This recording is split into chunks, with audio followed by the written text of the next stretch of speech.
Close your eyes and try to picture this, okay? You get out of bed, grab a latte, maybe from that cute cafe on the corner, and then head straight to work. And it's like before 8:15 a.m., right? Later on, maybe just a quick walk to the park, get some fresh air, hit the gym, meet some friends for dinner, and it's all within 15 minutes of where you live. That is the big idea, the enormous appeal, I guess, of the 15-minute city, right? But is that all? Are we missing some of the downsides here? That's what we're diving into today. Yeah, and I think, it's interesting, right? This whole 15-minute city thing, focusing on walkable neighborhoods and being close to everything, local living, is not brand new if you think about it. It's kind of how things were before cars took over everything. It's true. And the document we're looking at, The Rise of the 15-Minute City, it gets into that, how urban sprawl and us living in our cars, kind of messed things up. The document also mentions Carlos Moreno, so who is he and what's his connection to all this? So, Carlos Moreno, he's a professor in Paris, and he's considered one of the big thinkers behind the 15-minute city. He coined this term chrono-urbanism, which sounds a little intimidating. It does. A little, but it's pretty simple really. It's about designing cities that respect people's time. So instead of being stuck in traffic, we could have a life. Exactly. Imagine if you normally spend all that time commuting. You could spend it, I don't know, learning something new or just hanging out with your neighbors or taking a walk. That's the chrono-urbanism dream. Less driving means fewer emissions, right? Cleaner air for everyone, better for us, better for the planet. Yeah, there's no argument there. But the document also kind of hints at this link between 15-minute cities and a better quality of life. How does that work? Well, think about it. You ditch that awful commute, and suddenly you've got an extra hour or two every day, maybe more. More time to spend with family. Finally, pick up those hobbies you've been putting off. Volunteer in your community. All those things that make life, richer. That's the potential we're talking about here. And that's another big one. The document highlights this potential for economic revitalization. When people can walk to the bakery down the street or the bookstore or, grab a drink at a local pub, it creates a whole different kind of economy, more localized, more resilient, and it just strengthens those community bonds.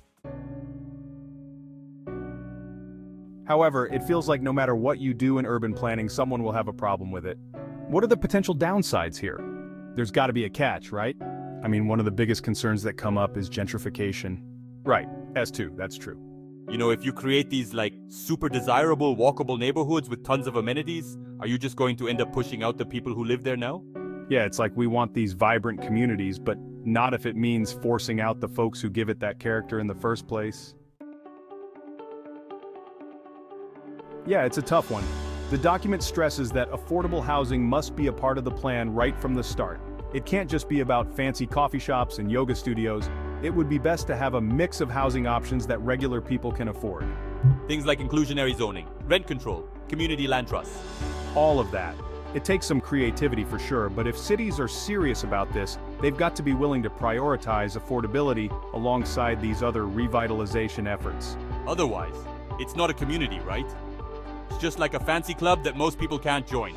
Exactly, yeah. Because a 15-minute city only works if people buy into it, right?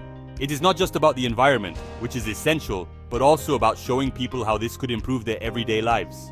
The document talks about the need for public education campaigns. 100%. Right. Imagine a campaign that's all about the joy of walking your kids to school, or having an extra hour to spend with your family every day. Yeah, instead of being stuck in rush hour. Yeah, appeal to what people want. So it's like selling them a better life, even if it means changing some ingrained habits. Obviously, it would help if you had businesses on board, but honestly, the biggest thing is probably policymakers. Exactly, and it's not just about individuals. Oh yeah, for sure. None of this happens without their support. Okay, so let's say the policymakers are listening.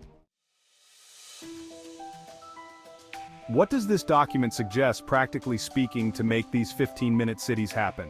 Where do you even begin? I've got to say, it does feel a little overwhelming, like rethinking a whole city. That's a lot. So where do you even start? How do you actually go from the way things are now with everyone driving everywhere to this 15-minute city idea? Yeah, no, I get it. It can seem like a huge undertaking. But the document makes a point of saying that it doesn't have to be this massive overnight transformation.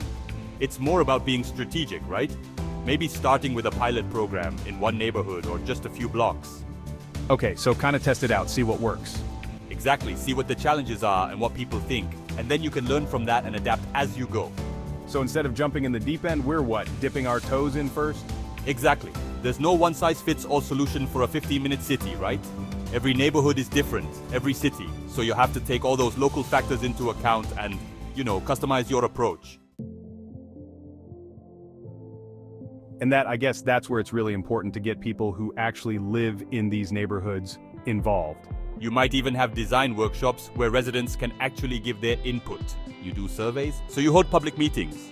100%. I mean, the best urban planning, it doesn't just happen to people, it happens with them.